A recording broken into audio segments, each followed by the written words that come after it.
Hey guys, it's Mars here, and welcome back to episode 4 of my Dark Souls playthrough slash walkthrough. I'm not exactly sure what it is. It's me kind of walking through the game slower than what I would normally do for a playthrough and giving you guys some tips and stuff. So I guess it's technically a walkthrough if, if that's what I'm doing, but by no means is it something that you guys should watch and base your play style you're playing on. The stuff I say isn't always going to be 100% accurate. It's what works for me and what I think works best. So in that sense, it is a walkthrough, but it's not at the same time. But hell, it's a great game, and you guys can just kind of sit back, relax, and watch me play it a little bit and enjoy, hopefully. Um, so here I am. I got the Knight Shield. This is the first shield I actually get that's 100% physical damage reduction. So it's a really good shield. It has great fire resistance. The magic a little bit less, lightning a little bit less. But it definitely has more stability and poise to it, so it is able to take more hits and to take physical hits without damage, so it's a really good shield. Here you see I tried the roll because I learned from last episode that I do want that quick roll, so I'm going to try different combinations to actually get the quick roll. The only difference here, if I take off armor to get it, what's going to happen is if I actually do get hit, then I'm going to take a lot more damage. So I'm just trying to find the right combination. What works best for me as far as playing. I definitely do want that shield because if I'm blocking, at least I'm not going to take that damage. And there you go. I had to take my my vest off to get it. Now I'm gonna be taking more damage if I get hit, but it's also gonna allow me to dodge more. And you'll see a little bit later. The dodge is really important, even though I'm not used to it because. I used to be kind of a tanky player and put like really heavy armor, and I wasn't able to roll, so I'm not used to that dodging aspect. I'm usually used to taking the hits, so this is kind of new for me. Being a thief, I found it would be important to not necessarily be able to take hits, but to dodge more and be sneakier and stealthier. So that's kind of what I'm going with. Here I was trying to parry this guy because it's really a bad place in this corridor to fight. You can see I'm hitting the walls. That's gonna reflect, not do the damage I want it to do. So I'm trying parrying, and it got really close there, but I was able to kind of dodge out of the way. I did take a hit, and I don't want to heal because you don't want to use your Estus flask right away. And you can see there I only have one. And it would heal more than the actual life I've lost, so I'm waiting to use it until it's really important. As well, if I really want to, I can use my humanity to heal up. It's not a big deal. This guy I wasn't too scared of. I knew I would kind of stun him with every hit, so I just kind of went in there and bashed it. And then I showed you there, that's where the shield was. The environment's really nice in this game. It's something to behold. There's a lot of detail. You can see even where I zoomed in a bit earlier. You can see holding the shield. Like it's really neat, all the detail that went into this game. All right, so there's a problem here. This guy is a ranged character, and given that I don't have a lot of health or healing, I had to make a decision, which was to kind of gain cover here and go for the backstab. I like doing the backstab thing because I'm able to hold my shield up while I'm circling around. As you see, I can kind of maneuver with the shield. The thing about the shield is if I start getting hit and losing stamina, you got to put that shield down to recover stamina quicker. So you sometimes want to just drop it, heal up, and then put it back up as quick as possible while kind of evading the hits. And I'm taking no risk here. I'm going in there really smart. The normal way would be to go in there. But I decided to do the safe thing because I know the game. I go actually to another bonfire and I heal up those Estus flasks because I'm a bit worried that I am going to die. And if so, it's a big ass trajectory, or well, not trajectory, but it's a big ass path to get back to where I was. You remember I was last in the last area probably about half an hour ago or so. So I go and light this bonfire. And while I'm here, if you guys can hear the sound, there is a blacksmith below me. So I'm going to go see him eventually and kind of talk to him, and you guys can hopefully understand a bit more what the blacksmithing does. So I'm not sure what I wanna do. I realize that I need some endurance because I need to put that equip load up so I can actually equip my chest piece and be able to fast roll. So I think I'm gonna focus on a little bit of endurance to get my character with some decent armor. That's at least kind of doable. You see there that roll is still not enough, and I decide to take the thief mask off. It doesn't work, so I take the gloves, and I think the chest piece is more armor than the gloves and the mask together, so that's kind of what I go with. Now these blacksmiths are scattered around. You can actually get one earlier than this if you want, but he's kind of a little hidden.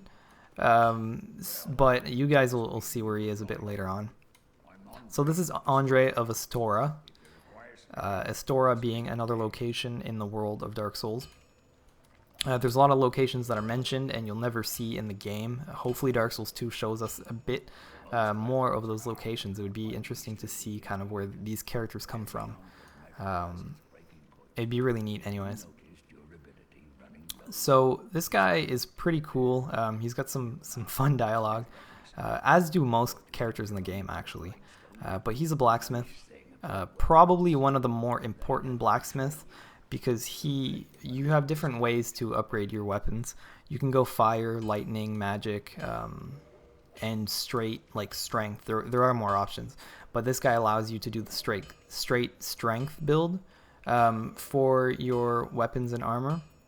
And going straight strength is probably the quickest and easiest thing to do early in the game. So he will allow you to kind of get really strong weapons, really strong physical weapons. Though there are some opponents that maybe are weaker against like lightning or fire.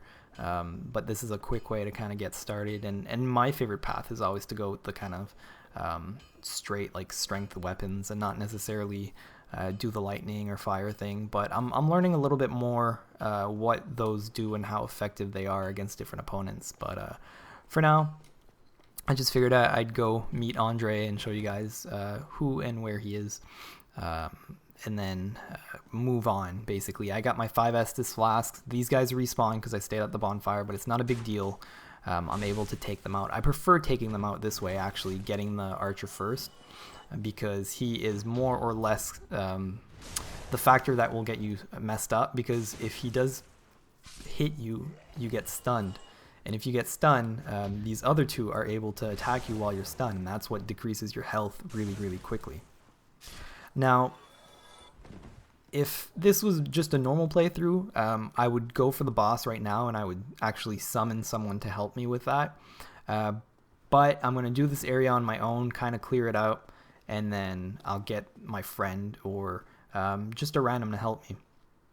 I was going to go in there, but I realized I missed this little part here. If you walk slowly, you're able to backstab this guy without him ever noticing that you were there. And I actually did that earlier before I got the Knight's Shield. What happens in the game, the way the opponents aggro, you see that guy saw me, so I aggroed him, the guy ahead that I'm going to kill now. But the other guy, he didn't see me and he didn't hear me. So depending how much noise you make, like if I would have been running, then the knight would have turned around and heard me and come after me. But since I was just walking really slow, not making a lot of noise, plus I wasn't in his kind of line of sight, then he didn't see me. So I was able to go for the backstab and get rid of him a lot easier than had I kind of made noise and got him to turn around and fight him and stuff. So it's a safer route. Sometimes you can actually do that, and sometimes you can't, but when you can, it's good to take advantage of it. So the basement key, that's going to come in play, and I was just showing you, this is the gate I was talking about, where I fought the boar. So it's just kind of the other side of that. So it might have been like a 5-10 minute thing to get to that area, but I'm there now, and I could open the gate and go through if I would want, but I don't need that at all anymore. So I'm just checking the weapons. I don't actually have anything as good as the bandit's knife for me right now, given the kind of build and whatnot that I'm playing. There are weapons with a bit more stability and a little bit more kind of attack, but that bonus that I get plus the bleed effect of that dagger, which you'll see a bit later on, is really, really good. So I was trying for a parry, and I often forget that if you're blocking, trying to parry from a block takes a little bit more time than when you're not blocking and just trying to parry. So that's what got me killed there. I tried to parry kind of off timing, and it almost got me killed anyways. It got me half health. So I just top it off a little bit. Now I know where the enemies are. If you're new here, you, like I've said before, you always want to take every corner as kind of slowly as possible. These guys are quite dangerous. They have this kind of charging thing that they do. He's right there. He's getting into it. If you get hit by that, it's a big like critical damage. So I try to stay away from it as much as possible. And I'm actually really getting used to the parries, and I love doing them because it makes the fighting so much slower and so much more rewarding when you actually get it. So that's kind of my mentality here. I'm working on parries and whatnot. You saw I got a Titanite shard, and what that does is it's used to upgrade weapons. I'll go into that a little bit later in the episode. But for now, I'm just making my way through. And this guy, anyways, I realized I wasn't going to do a lot of damage against him, but I didn't realize how little. You saw that bolt. That's actually kind of a mage or a wizard or whatever you'll see in a little bit. But I bring him out here because I want a big open area, and I timed my dodges so poorly there. Almost ended up getting killed. I think probably if I would have stuck with... and again, look at that. He missed me. I don't know how that happened. I fluked and got lucky there. I see I do 10 damage against him, and I know there's no way in hell I'm going to get this. So I do something probably actually wise of me. I run away. And anyways, I open this place up. This is a shortcut. So once you're here, you should probably go here right away. And it brings you back to Firelink Shrine, which is the beginning area that we were in. And you'll see I kind of show it off a little bit. It's definitely good to open the shortcuts as soon as possible because it gets you from point A to B a lot quicker. And sometimes you have to backtrack in this game for one reason or another, whether it be to find items or kind of to go upgrade stuff at a blacksmith or whatnot. So I just show that this is the area I started in, and I'm gonna go sit at that bonfire. This bonfire, unlike others in the game, except for one more, I think, it gives you 10 Estus flasks, and the reason being is because there is a fire keeper at the bonfire, and what they do is they keep the fire alive. And if they were to die or whatever, so goes kind of the story. They turn the fire off. So as you can see, I just upgraded my dagger for one level, being that I only had one Titanite shard, and that way it's going to be doing a little bit more damage than had it otherwise. So I just figured I would kind of level up my character. I could only do it once, but I went in Vitality just because it's safer that way. I realized I was getting hit, and though it doesn't give you a lot of Vitality, it might just prove to give me the little boost I need to kind of stay alive and stay fresh and vigilant. So I kind of went with that.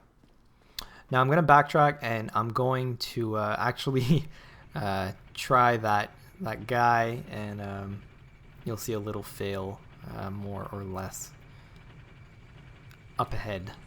But now that I have 10 Estus flasks, I kind of feel more confident to do this whole thing, because I was down at 1 through the last kind of area that I went through, and now I am at 10. It's like, yeah, I can take some hits. I feel alright.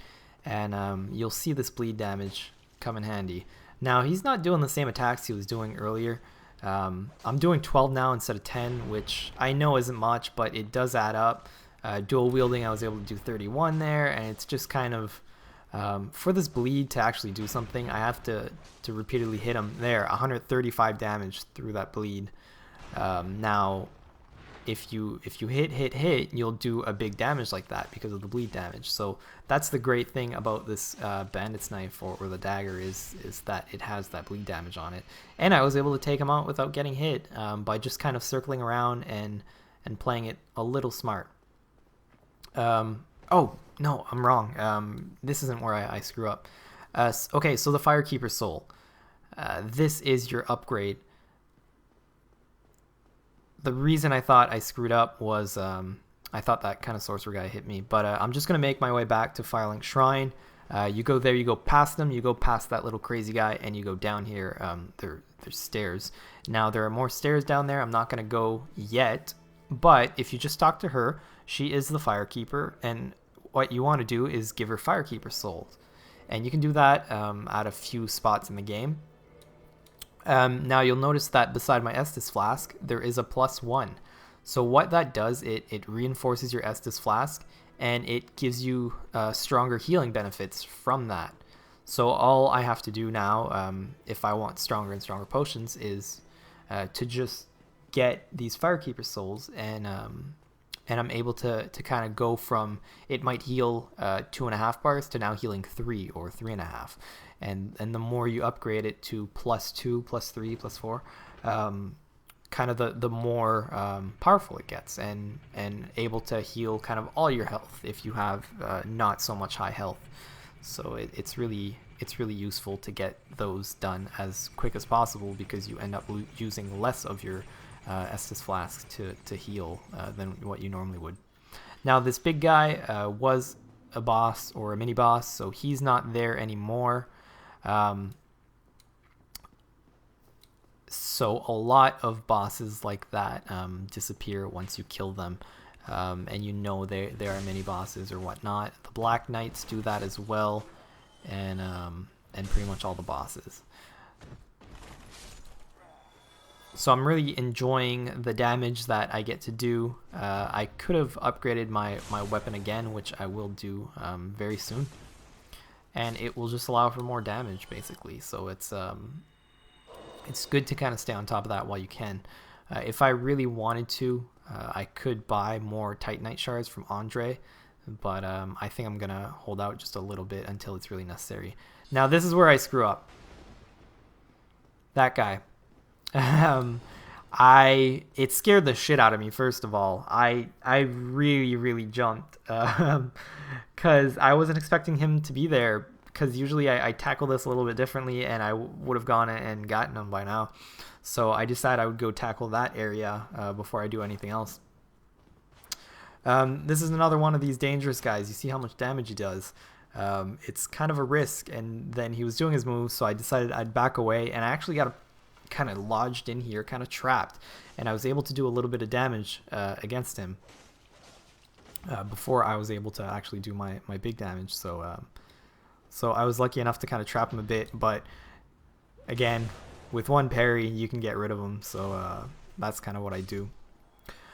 Now the next area is a little bit dangerous with a dagger or kind of a short sword or anything like that. Preferably, my favorite weapon for this little area is a spear, because the spear allows you to actually block with your shield and thrust, and even if you get hit, it will hit on the shield. Now that's a very unique thing about the spear, is that it does that. And if you have a lot of enemies kind of in a row, especially in a corridor like this, it will pierce the enemies and do big damage. Now you can see how many guys are running towards me, and this is why it's really dangerous, because these guys, though they don't hit hard, you let them have a few hits and they will straight massacre you. So very carefully, I go kind of the 1-by-1 route. I try to wait for one to get close. Sometimes I can swipe and get 2 like I did here, but I always want to kind of run back and be careful, because there are a lot of them, and like I said, they can do damage when they're all 2 or 3 of them swinging. They'll get through your stamina, they'll get through your health really quickly. Especially being a thief and not having heavy armor, it's really kind of a risky thing. But I was able to kind of manage a lot better than I actually expected. Usually I think I would have gotten hit more than this, kind of not playing as wise as I normally would, but I got lucky enough and I didn't take a lot of damage. I put on the I switched the shields. I put on the wooden shield because it has more of a magic resistance. And if I'm fighting this guy and he's using magic, then I want to kind of block it. But he... oh my god, he jumped down. So I guess I'm not fighting him now because he's kind of not in my sights. So I'm able to just go collect some stuff and do a little bit more around here than I would have normally without fighting him. So I just go over there. And then I realize, well, I'm not going to fight him, so I have to switch shields. So I put the Knight Shield back on. And we fight another one of, I think they're called Balder Knights, if I remember that correctly. And they drop some Balder armor and a Balder sword if you're lucky enough to get the drop. It's quite a rare drop, actually. I've had more luck with getting some of that Balder armor or even Titanite shards from these guys. There's a little bit of a hidden humanity, I guess. Whenever you see a guy like that, an undead in a barrel, he will most likely drop an item for you. I think there may be a couple instances where there are actual enemies. But this is kind of a little hidden area. Kind of obvious, given that it's all cracked and lit up behind there. But if you go here, you will meet Lautrec, which is a Mofo. His dialogue, he sounds a little bit of a conniving character. He's a little bit seedy, and it's hard to put your trust in him. I never trust him the first time I played, and then well, you play a little bit later on and you see what this character does, or what he becomes. If you don't free him, I think he will free himself. But after this, once you free him, if you get back to Firelink, he will actually be there sitting near the Firekeeper, and you find a lot of NPCs in the game that will kind of rally back to Firelink Shrine, and it's a really nice central place to go get all your stuff, like pyromancy and sorcery and stuff like that are all available at Firelink once you free the NPCs you need to.